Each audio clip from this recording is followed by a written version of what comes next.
peuvent entrer en interaction avec la peau et provoquer des cancers. Il y a également des électrons énergétiques et d'autres particules issues de ces nucléons radioactifs.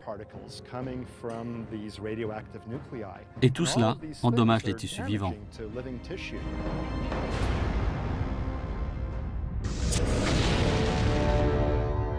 Comme il n'y a ni vent ni manifestation atmosphérique, cette sphère de radiation en expansion reste à des niveaux dangereux pendant des mois. Aujourd'hui, les missiles peuvent transporter des ogives nucléaires dans l'espace. Étant donné la façon dont les bombes nucléaires réagissent dans l'atmosphère supérieure de la Terre, un pays pourrait décider de lancer une explosion spatiale sur un autre. Et celle-ci causerait de nombreux dégâts au cours de son trajet vers la Terre. Si une arme nucléaire se déclenche au-dessus d'une partie importante de l'atmosphère terrestre, elle libère des rayons gamma, des radiations électromagnétiques de très haute énergie qui ionisent le gaz dans l'atmosphère. C'est-à-dire qu'ils ionisent le gaz dans l'atmosphère, c'est-à-dire qu'ils éjectent les électrons des atomes et des molécules. Ces électrons sont projetés vers le bas et se déplacent à une vitesse qui est proche de celle de la lumière. Cela crée un incroyable courant électrique et cela peut engendrer de grandes différences de tension et de grosses surcharges de courant dans les équipements électriques sur Terre.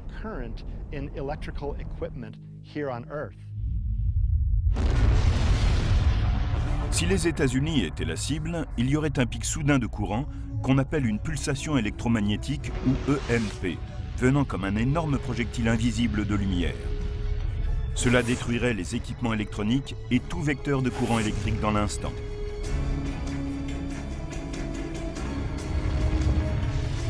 Sur Terre également, les explosions nucléaires produisent des EMP, mais dont les conséquences sont plus limitées. En explosant dans l'atmosphère, une seule déflagration nucléaire pourrait dévaster un pays entier. On a calculé que si l'on allumait une bombe nucléaire d'une mégatonne à une centaine de kilomètres au-dessus du Kansas, on mettrait la plupart, si ce n'est la totalité, des équipements électroniques des États-Unis hors service.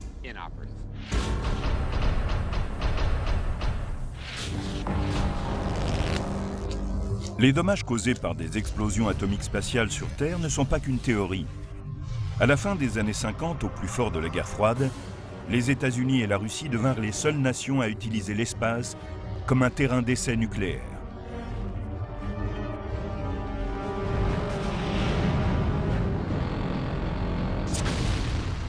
En 1962, l'un des derniers tests au-dessus de l'océan Pacifique a donné naissance à une impulsion électromagnétique qui a mis hors service tous les équipements électroniques de la Nouvelle-Zélande à Hawaï. De vastes zones peuvent être affectées par ces courants précis, et pas seulement la zone juste sous la bombe. Étant donné l'étendue des dégâts dans l'espace et sur Terre, les deux pays arrêtèrent ces explosions après moins de 20 tests. Pour éviter de frapper des satellites ou des vaisseaux alliés par de fortes explosions nucléaires qui manqueraient de précision, on pourrait utiliser dans l'espace des armes à feu. Mais si vous étiez chargé de la sécurité extérieure d'une station spatiale, penseriez-vous qu'un revolver classique pourrait faire feu sans l'oxygène de l'atmosphère et avec une très faible gravité? La poudre à feu possède en elle son propre oxydant, donc elle prendrait feu si vous vous débrouillez pour que le percuteur frappe l'extrémité de la balle au moment de sa sortie. Maintenant, est-ce qu'il serait possible d'éjecter la cartouche et de mettre la balle suivante dans le barillet? C'est une bonne question. Je ne suis pas vraiment sûr que l'arme tirerait plus que quelques coups avant de se bloquer et de cesser de fonctionner. Une grande partie du problème vient du fait que le métal déplace des pièces à l'intérieur du revolver et que celui-ci a besoin de lubrifiant pour bien fonctionner. Mais dans les conditions spatiales, le lubrifiant serait sans doute rendu inefficace. Si cette arme de poing était exposée au soleil, par exemple, elle deviendrait vraiment très chaude et ces différentes pièces seraient sans doute bloquées ensemble. Si elle n'était pas à la lumière du soleil, elle deviendrait vraiment froide et les pièces se bloqueraient alors. Le lubrifiant aurait du mal à jouer son rôle dans le vide de l'espace. Le plus grand problème, c'est qu'il perle, il se transforme en petites billes parce qu'il n'y a pas de gravité ni d'autre atmosphère.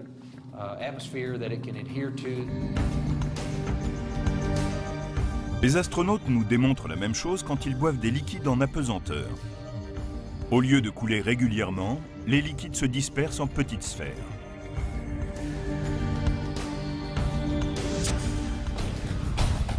Mais il y a un système qui fonctionnerait bien dans l'espace pour tenir à l'écart les méchants.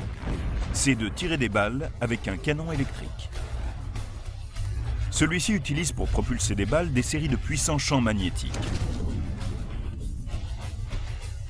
Les canons électriques actuels peuvent déjà lancer une balle environ 3 fois plus vite qu'un M16.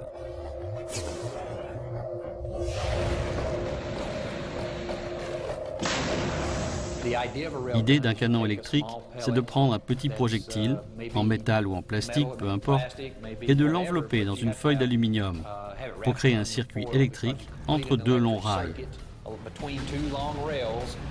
Le champ magnétique crée une accélération qui envoie ce petit projectile jusqu'au bout des rails. Il peut le propulser très rapidement, à des vitesses qui, d'après certains, seraient proches de celles de la lumière. Des systèmes similaires sont déjà en place dans certains trains à grande vitesse et dans les montagnes russes.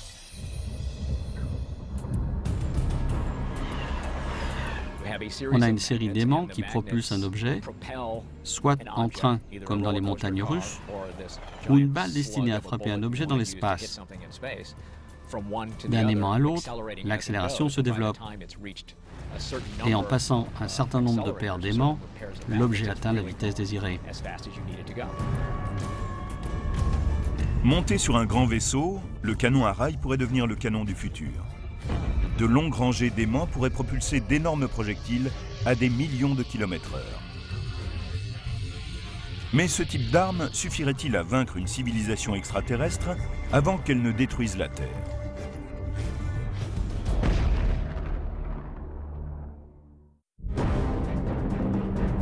Dans une centaine d'années, les vaisseaux spatiaux pourront, en cas de conflit, réduire l'ennemi à néant grâce aux canons à rail qui détruiront leur cible sans explosifs. En frappant l'ennemi à des vitesses de plusieurs milliers, voire millions de kilomètres/heure, ils libéreront des quantités incroyables d'énergie cinétique, l'énergie du mouvement. En 2008, l'armée américaine a testé les canons à rail les plus avancés. Grâce à une série d'aimants et un puissant courant magnétique, on a lancé un projectile de 3 kg à plus de 8000 km/h. On pense que cette arme, lorsqu'elle sera complètement opérationnelle, couvrira plus de 300 km.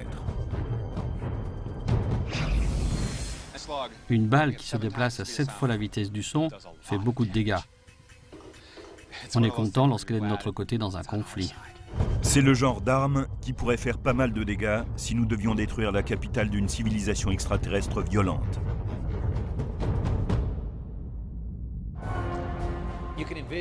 On peut imaginer un vaisseau mère armé d'un canon à rail qui en fait le tour entier et peut tirer de très gros projectiles de la taille d'une voiture ou d'un bulldozer. Un objet qu'on lancerait sur ce canon à rail à une vitesse d'environ 10 ou 20% celle de la lumière et autant d'énergie cinétique pourrait sans doute détruire une ville entière. Cela fait beaucoup d'énergie. Mais il reste évidemment beaucoup à faire avant d'avoir un canon à rail de cette puissance. Alors y a-t-il d'autres armes à énergie cinétique susceptibles d'apparaître dans l'espace dans un futur proche ? Vous rappelez-vous de la perche ressemblant à un poteau téléphonique qui anéantissait un bunker souterrain dans notre guerre lunaire du futur? Cette arme, appelée Rod from God, le bâton de Dieu, est assez simple pour être opérationnelle si un conflit spatial éclatait au cours des prochaines décennies. Une petite fusée lancerait le projectile aérodynamique.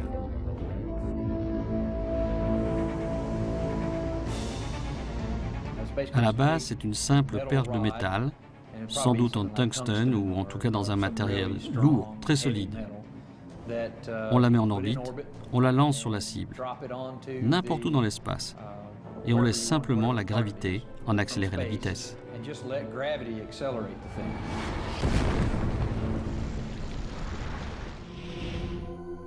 La capacité de la gravitation à accélérer un objet et à développer sa puissance destructrice peut être observée avec une arme qui existe depuis des siècles. Le trébuchet, qui est une sorte de catapulte, était utilisé pour envoyer du ciel de lourds projectiles sur l'ennemi. La gravité agit sur un objet comme ce rocher à une vitesse de 10 mètres par seconde carrée. Donc, si on le prend et qu'on le lance, il tombe en moins d'une seconde. Il n'a donc pas le temps d'atteindre 10 mètres par seconde. It's fallen for less than a second, has not come close to reaching 30 feet per second. Mais même le rocher lancé plus haut et plus loin, grâce au trébuchet, pourra atteindre 10 mètres par seconde, 20 mètres par seconde ou même 30 mètres par seconde. Et lorsqu'il retombera, il créera un cratère bien plus important.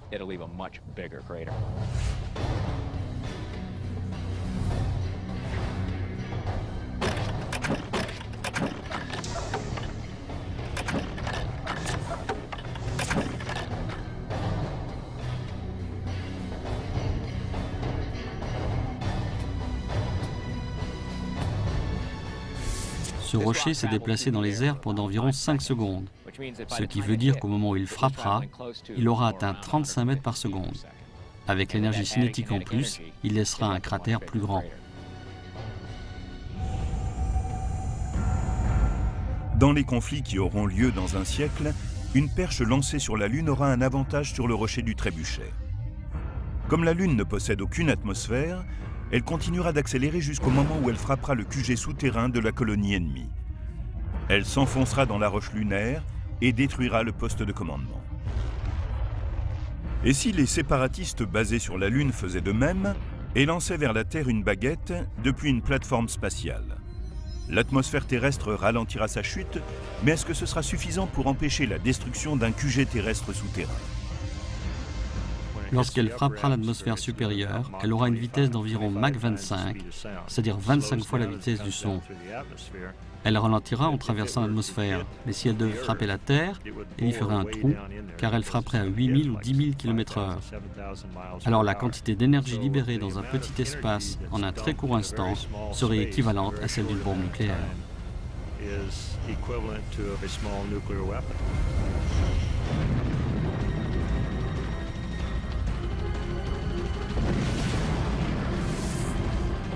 Ce projectile aurait une très grande puissance de pénétration. Ce serait idéal pour détruire les bunkers. Mais aussi impressionnante que soit la vitesse des Rod from God et des projectiles lancés par les canons à rail, rien ne peut atteindre la rapidité du laser avec ses 300 000 km/s, la vitesse de la lumière.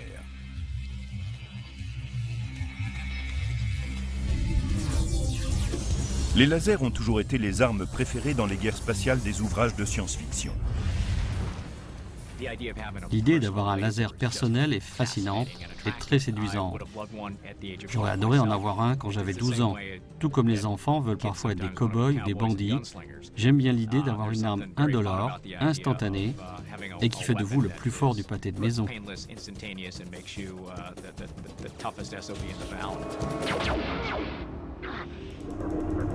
Mais qu'est-ce exactement qu'un laser ? Les lasers peuvent être considérés comme des lampes de poche high-tech, mais toutes les ondes sont en phase, si bien qu'on a toutes les crêtes alignées. Et cela produit des radiations très intenses pour une quantité d'énergie donnée. La lumière normale d'une lampe de poche ou du soleil est complètement hors phase. C'est incohérent. Certains crêtes sont comme ça et on a les creux d'autres ondes comme ça. On a tendance à s'annuler et on ne voit que ce qu'il en reste. Les rayons laser les plus visibles apparaissent d'une certaine couleur, car seule la lumière de cette fréquence spécifique est alignée et sort de l'arme. Les différents lasers altèrent leur cible de manière différente. Ce laser vert du labo des lasers à haute puissance de l'université de Stanford envoie de puissantes impulsions. Il ne libère pas beaucoup de chaleur, mais un champ électrique très important. Celui-ci peut fournir un champ électrique assez puissant. Or, en créant un champ électrique, on peut mettre en pièces des atomes, les électrons des atomes si vous voulez, et on peut détruire les matériaux. Ce puissant champ électrique déchire même les molécules d'air qui se rassemblent entre chaque impulsion. Quand on obtient ce flash, quand l'énergie est libérée et qu'on voit la lumière, ça ressemble un peu à la foudre et aux éclairs.